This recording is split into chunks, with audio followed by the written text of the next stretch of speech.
웨어러블 로봇의 선두주자인 엔젤 로보틱스가 얼마 전 혁신적인 로봇 기술을 공개한 거 알고 계신가요? 이 로봇은 사람이 직접 착용하여 움직임을 보조하고 약해진 신체 능력을 강화하는 미래 기술의 집약체라고 할 수 있습니다. 특히 의료 분야에서 그 활약이 기대되는데요. 거동이 불편한 환자들의 재활 속도를 획기적으로 높이고 일상생활로의 복귀를 돕는 등 인류의 삶의 질을 근본적으로 변화시킬 것입니다. 또한 이 로봇의 초정밀 제어 능력은 바이오 산업에서도 빛을 발합니다. 예를 들어 수많은 샘플을 정확하게 분주하거나 미세한 세포를 다루는 일을 오차없이 수행하며 신약 개발 속도를 획기적으로 단축시킬 수 있죠. 이렇듯 로봇의 발전은 바이오 산업과 밀접하게 연결되어 있습니다. 오늘 제가 준비한 이야기는 단순한 뉴스 해석이 아닙니다. 이건 곧 다가올 폭발 직전의 바이오주 대폭 등장에 대한 예고편이에요. 여러분, 지금 바이오주는 겉으로 보기엔 조용해 보이지만 그 안에서는 엄청난 물밑 움직임이 벌어지고 있어요. 이미 아시는 분들은 눈치채셨을 거예요. 지난 1월 국내 제약 바이오 섹터의 시가총액이 한 달 사이 무려 6조 6천억 원이 늘어났습니다. 셀트리온은 연매출 1조 2천억 원을 돌파하면서 블록버스터 타이틀을 거머쥐었고요. 듀켄바이오는 치매 진단 방사성 의약품으로 90% 이상의 시장 점유율을 확보하면서 한 달 만에 주가가 43% 폭등했죠. 그런데 여러분, 이건 시작에 불과합니다. 진짜 무서운 건 지금부터거든요. 바이오 산업은 기술 하나로 세상을 바꾸는 분야입니다. 특히 지금 전 세계는 치매 치료제, 유전자 편집, 암 면역 치료 기술을 놓고 말 그대로 전쟁 중입니다. 미국 FDA는 3월 안에 신개념 유전자 치료제 2건의 긴급 승인 심사를 예고했고 국내 식약처도 이에 발맞춰 희귀질환 신약 패스트 트랙 제도를 확대한다고 밝혔습니다. 여러분, 이게 무슨 의미일까요? 바로 임상 승인만 나면 그 종목, 그 순간 상한가를 바로 찍는 시대가 온다는 말입니다. 그런데 더 흥미로운 건 이 흐름 뒤에 거대한 글로벌 제약사의 자금이 조용히 한국 시장으로 들어오고 있다는 점이죠. 실제로 한 외신 보도에 따르면 올해 1분기 중에 존슨앤존슨의 아시아 투자 라인이 한국 세계 바이오 기업과 비공개 협상을 진행 중이라는 정보가 나왔죠. 이 중 한 기업은 이미 임상 3상에서 성공적인 결과를 도출했고 AI 기반 분석으로 재발률을 30% 이상 낮춘 신약 기술을 보유하고 있다고 전해지고 있습니다. 그런데 말입니다. 왜 지금일까요? 왜 하필 2025년 이 시점에서 바이오주들이 다시 꿈틀거리기 시작한 걸까요? 그 배경에는 글로벌 고령화와 국가 주도형 R&D 예산이 있습니다. 올해만 해도 한국 정부는 바이오 헬스 산업에 약 5조 6천억 원의 예산을 투입하기로 했고 미국은 인류 유전체 혁신 프로젝트 2.0을 추진하며 AI 기반 정밀 의학 기술에 15조 원 이상을 투자하겠다고 발표했죠.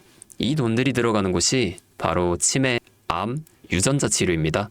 그리고 이 분야를 정조준하고 있는 국내 기업들이 딱 3곳입니다. 첫 번째, ABL 바이오. 이중항체 기술의 정점에 서 있는 회사입니다. 암뿐만 아니라 치매, 파킨슨병과 같은 난치병 뇌 질환 치료제를 동시에 겨냥하는 파이프라인을 갖추고 있죠. 특히 주목할 점은 프랑스 대표 제약회사 사노피와의 1.2조 원 규모 기술 이전 계약을 체결한 전례가 있다는 겁니다. 이건 단순한 호재가 아닙니다. 글로벌 제약사들이 이 기업의 기술을 진짜 가능성 있는 기술로 평가했다는 증거죠. 이런 기업이 지금 시총 1조 초반대에서 움직이고 있다는 건 솔직히 말해서 말이 안 되는 상황이라는 겁니다. 두 번째, GI 이노베이션입니다. 면역 항암제 기술력은 이미 업계에서 정평이 나 있죠. 최근에는 AI 기반 면역세포 자극 플랫폼 개발에 들어갔습니다. 즉, 인간 면역 시스템의 패턴을 AI가 분석하고 최적의 항암 병용요법을 설계하는 기술이죠. 게다가 노령층을 위한 저독성 병용 치료에 집중하고 있다는 점, 이건 지금 세계적인 고령화 흐름과 완벽하게 맞아떨어집니다. 다시 말해 앞으로 10년 이 기업이 설계한 치료법이 노인성 암 치료의 표준이 될 가능성이 있습니다.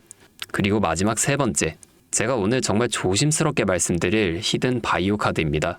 이 기업은 AI 기반 유전체 분석 기술을 보유하고 있고 이미 치매 조기 진단과 노인성 암 예측 기술을 완성 단계까지 끌어올린 상태입니다. 임상 3상이 끝났고 글로벌 제약사와의 기술 이전 계약이 비공식적으로 조율 중이라는 루머도 업계에선 돌고 있습니다.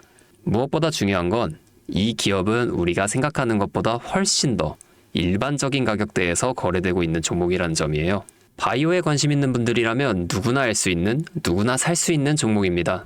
그런데 이 종목은 지금까지 그 어떤 유튜버나 전문가들이 단 한 번도 다루지 않았어요. 이유는 명확하죠. 기관의 비밀 매집이 진행 중인 상태로 정말 조금씩 주워 담고 있기 때문입니다. 저도 히든 종목으로 내건 이유가 지금 이 기업을 공개하면 여러분보다 먼저 알고 있는 누군가가 이 정보를 이용해 왜곡된 시세를 만들 수도 있고 현재 매집 중인 기관의 기회를 망칠 수도 있습니다.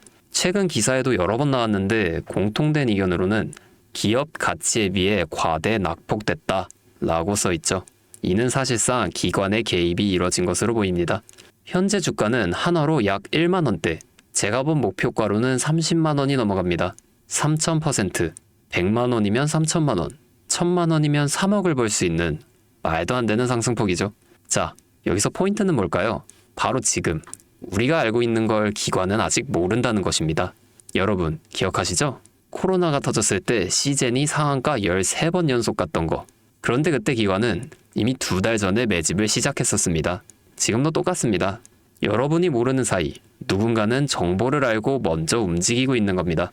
이쯤에서 궁금하시죠? 작년까지만 해도 시총이 3천억이 채 안 됐던 기업이었지만 올 2월부터 기관의 순매수량이 8배 이상 증가했습니다. 여러분, 이 타이밍은 절대 평범한 게 아닙니다. 시장은 보통 뉴스가 나오고 나면 움직입니다. 그런데 지금 이 종목은 뉴스가 나오기 전부터 기관이 매집하고 있습니다. 무슨 뜻이겠어요? 그들은 이미 알고 있는 겁니다. 발표가 나면 상한가는 기본이고 2차, 3차, 4차 폭등까지 이어질 가능성이 큽니다. 저는 그래서 이 종목을 히든 바이오 카드로 보고 있습니다. 이건 단순한 주식이 아닙니다. 인류의 존망을 다루는 영역입니다. 그래서 무슨 수를 써서라도 이 기술을 현실화하려 할 겁니다. 이미 임상 3상 실험이 다 끝난 만큼 지금부터는 단순한 기대가 아니라 시간 싸움입니다. 바이오주의 특성상 투자가 빠를수록 결과도 빠르게 나오죠. 지금 기관들이 앞다투어 돈을 붓고 있는 와중에 우리가 해야 할 일은 딱 하나입니다. 더 오르기 전에 미리 자리를 잡는 것. 개인 투자자들이 몰려들고 뉴스에서 대놓고 언급되는 순간 그때는 이미 늦습니다. 절대 그때는 잡을 수가 없습니다. 지금이 마지막 골든타임인 거죠. 아쉽지만 영상에서는 이 이름을 말할 수는 없습니다. 이유는 앞서 말씀드렸듯이 기관의 매집, 그리고 풀리지 않은 정보라서 그렇습니다. 매수도 타점을 잡고 해야 하고 절대 한 번에 많은 돈이 몰려서도 안 됩니다. 그러기 위해선 매수 가격과 시점, 그리고 금액까지 전부 다 다르게 설정할 필요가 있죠. 그래서 따로 신청해 주시는 분들의 안에 이 종목의 자료와 정보, 매수 가격과 시점, 매수 금액까지 전부 직접 설정해 드릴 예정입니다. 신청 방법 알려드릴게요. 영상 하단에 설명란에 링크를 클릭하신 뒤 간단한 설문조사를 작성하시면 되는데요. 그러면 제가 순차적으로 한 분 한 분 전화 드리도록 하겠습니다. 절대로 문자로 연락드리지 않습니다. 문자로 종목에 대한 정보가 남으면 저를 사칭하는 사기꾼들이 돈을 받고 종목을 파는 경우가 많더라고요. 저는 절대로 문자로 연락드리지 않습니다. 그 점 꼭 유의해 주세요. 여러분, 지금은 단순히 주가가 오르내리는 걸 보는 시점이 아닙니다. 정보 격차, 선점, 타이밍, 이 세 가지가 모든 걸 결정짓는 시기입니다. 놓치면 다시는 오지 않을 기회일 수도 있어요. 그리고 한 가지 더 말씀드릴게요. 이 히든바이오 종목은 단순한 급등 테마가 아닙니다. 실제로 해당 기술이 상용화되면 기존 암 치료 비용을 절반 이하로 낮출 수 있고 노인성 질환의 사망률을 20% 이상 줄일 수 있다는 연구 결과도 이미 학계에서 발표된 상태입니다. 이건 더 이상 단순히 주식 수익의 문제가 아니에요. 인류 전체의 생명과 직결된 기술이기 때문에 정부, 재단, 국제보건기구까지 움직일 수밖에 없는 구조입니다. 그리고 그런 대형 흐름의 시작점이 바로 지금입니다. 마지막으로 이런 말이 있습니다. 아무것도 하지 않으면 아무것도 바뀌지 않는다. 여러분, 바뀌려면 행동해야 합니다. 주파수였습니다.